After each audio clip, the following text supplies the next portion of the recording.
விரும்புவோர்க்கு மிகுதியான நல்வாழ்வு உண்டு. ஆண்டவரின் திருச்சட்டத்தை விரும்புவோர்க்கு மிகுதியான நல்வாழ்வு உண்டு. உமது திருச்சட்டத்தை விரும்புவோர்க்கு மிகுதியான நல்வாழ்வு உண்டு. அவர்களை நிலைகுலையச் செய்வது எதுவும் இல்லை. உம் நியமங்களையும் ஒழுங்குமுறைகளையும் நான் கடைபிடிக்கின்றேன். ஏனெனில் என் வழிகள் எல்லாம் உமக்கு தெரிந்தவை.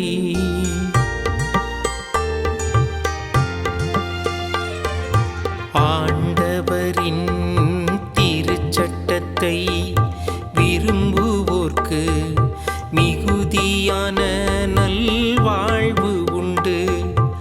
ஆண்டவரின் திருச்சட்டத்தை விரும்புவோர்க்கு மிகுதியான நல்வாழ்வு உண்டு.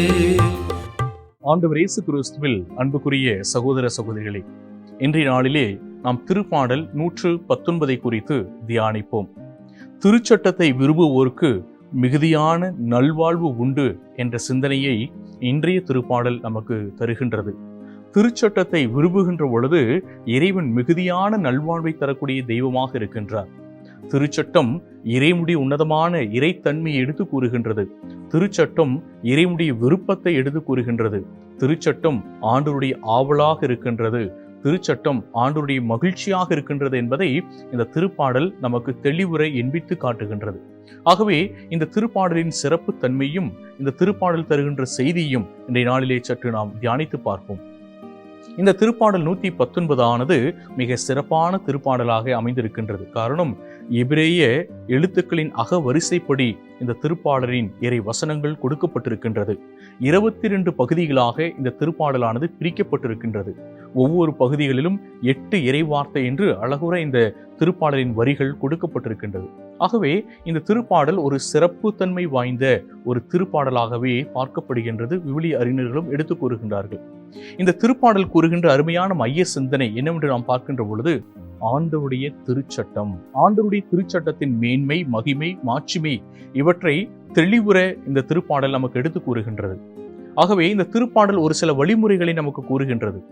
ஆண்டவருடைய திருச்சட்டத்தை நாம் எவ்வாறு நாட வேண்டும், ஆண்டவருடைய திருச்சட்டத்தை நாம் எவ்வாறு சிந்திக்க வேண்டும், ஆண்டவருடைய திருச்சட்டத்தை நாம் எவ்வாறு வாழ்வாக்க வேண்டும் என்று ஒரு சில வழிமுறைகளை, நெறிமுறைகளை நமக்கு கூறுகின்றது. குறிப்பாக திருச்சட்டத்தின்படி நடத்தல், திருச்சட்டத்தின்படி நடப்பதற்கு உறுதி எடுத்தல், திருச்சட்டத்தின் மீது நம்பிக்கை, திருச்சட்டத்தின் பயன், திருச்சட்டத்தின் ஒழுங்குமுறை, திருச்சட்டத்தின் அன்பு, திருச்சட்டத்தின் ஒளி, திருச்சட்டத்தின் ஆவல், திருச்சட்டத்தின் பேரன்பு என்று இந்த திருப்பாடல் முழுவதுமே திருச்சட்டத்துடைய மகிமையை, மாட்சிமையை, மேன்மையை எடுத்து கூறுவதாக அமைந்திருக்கின்றது. ஆகவே இந்த ஒரு பின்னணியில் இந்த திருப்பாடலை நாம் பார்க்கின்ற பொழுது, இந்த திருப்பாடலின் ஆசிரியர் தனது பிரச்சனைகளின் மத்தியிலும் துன்பங்களின் மத்தியிலும் ஆண்டவருடைய திருச்சட்டத்தை நான் பற்றி கொள்வேன், ஆண்டவருடைய திருச்சட்டத்தை வாழ்வாக்குவேன் என்று எடுத்து கூறுவதாக அமைந்திருக்கின்றது. காரணம், தாவீது அரசர் சந்தித்த பிரச்சனைகள், சவுல் வழியாக, சவுலை சார்ந்த பிற மனிதர்கள் வழியாக எத்தனையோ சவால்களை சந்தித்தார். ஆனால் அத்தனை பிரச்சனைகள் மத்தியிலும் நான் திருச்சட்டத்திற்கு உண்மையுள்ளவர்களாக, திருச்சட்டத்திற்கு பிரமாணிக்கும் உள்ளவனாக நான் வாழ்வேன் என்று இந்த திருப்பாடலின் ஆசிரியர் தெளிவுரை எடுத்து கூறுகின்றார். இதைதான் 1 சாமுவேல் புத்தகம் 24வது அதிகாரம் 12வது இறைவசனத்துல நாம் பார்க்கின்றோம். ஆண்டவரே உமக்கு நீதி வழங்கட்டும், ஆனால் உமக்கு எதிராக என் கை ஒருபோதும் உயராது. நீ எனக்கு எதிராக தீங்கு செய்யலாம், நீ எனக்கு எதிராக சூழ்ச்சி செய்யலாம், நான் ஆண்டவரிடத்தில் உன்னை விட்டு விடுகின்றேன், அவர் உன்னை பார்த்துக் கொள்வார், உனக்கு எதிராக என் கை உயராது. காரணம், நான் திருச்சட்டத்தை மதிக்கின்றேன், திருச்சட்டத்தில் நம்பிக்கை கொண்டிருக்கின்றேன் என்று தாவீது அரசர் கூறுகின்றார்.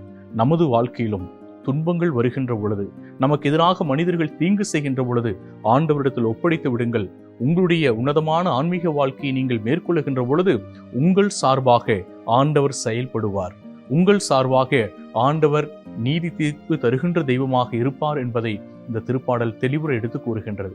இன்னுமாக பார்க்கின்றோம், திருச்சட்டத்தை விரும்புகின்ற பொழுது இறைவன் எப்படிப்பட்ட நல்வாழ்வை தருவார் என்பதை தெளிவுற சிறப்பாக இந்த திருப்பாடலின் ஆசிரியர் நமக்கு கூறுகின்றார். திருச்சட்டத்தின் தன்மையையும் தொடர்ந்து வருகின்ற பகுதியில் எடுத்து கூறுகின்றார். இந்த திருச்சட்டத்தின் தன்மை எவ்வாறு இருக்கும் என்று நாம் பார்க்கின்ற பொழுது, கட்டளைகள் எல்லாம் நீதியானவை. இறைவனுடைய திருச்சட்டத்தின் கட்டளைகள் நீதியானவை. திருச்சட்டத்தில் நான் மகிழ்ச்சி அடைகின்றேன். ஆண்டவரே, நீர் தந்திருக்கின்ற திருச்சட்டம் கட்டளைகளாக இருக்கலாம், ஆனால் அவை எனக்கு மகிழ்ச்சியை தரக்கூடியதாக இருக்கின்றது. உமது திருச்சட்டத்தின்படி நான் வாழுகின்ற பொழுது நான் முழுமையான மகிழ்ச்சியை பெற்றுக்கொள்கின்றேன் என்று திருப்பாடலின் ஆசிரியர் எடுத்து கூறுகின்றார். நீதி நெறிகள் எனக்கு துணை புரிகின்றன என்று கூறுகின்றார். உமது திருச்சட்டத்தின்படி நான் வாழ்கின்ற பொழுது உமது நீதி நெறிகள் என்னை வழிநடத்துகின்றது, எனக்கு துணை புரிகின்றது. ஆகவே எனக்கு எந்த கவலையும் இல்லை ஆண்டவரே, நீங்க என்னோடு இருக்கிறீங்க, உங்க திருச்சட்டத்தை நான் நம்புகின்ற பொழுது எனக்கு என்ன கவலை என்ற ஒரு ஆவலை இந்த திருப்பாடலின் வரிகளில் அவர் எடுத்து கூறுவது தெளிவுற எடுத்து காட்டப்படுகின்றது. நமது வாழ்க்கையிலும் அன்புக்குரியவர்களே, ஆண்டவரை நாம் நம்புகின்ற பொழுது, ஆண்டவருடைய இறை வார்த்தையை தியானிக்கின்ற பொழுது, ஆண்டவருடைய இறை வார்த்தையை வாசிக்கின்ற பொழுது, அதை வாழ்வாக்குகின்ற பொழுது நாம் பெறுகின்ற மகிழ்ச்சி மிக பெரியது. அப்பொழுது நமக்குள்ளாக கிடைக்கின்ற நம்பிக்கை இன்னும் மிகுதியாயிருக்கும். எந்த தீங்கு வந்தாலும், எந்த பிரச்சனைகள் வந்தாலும் ஆண்டவரனோடு இருக்கின்றார், அவர் அதை பார்த்துக் கொள்வார், அதை அவர் சந்தித்துக் கொள்வார் என்ற மகிழ்ச்சி நமக்குள்ளாக பிறக்கும். செயல்பாடு நமக்குள்ளாக ஆற்றல் பெறும் என்பதை இந்த திருப்பாடல் நமக்கு கற்றுத்தருகின்றது.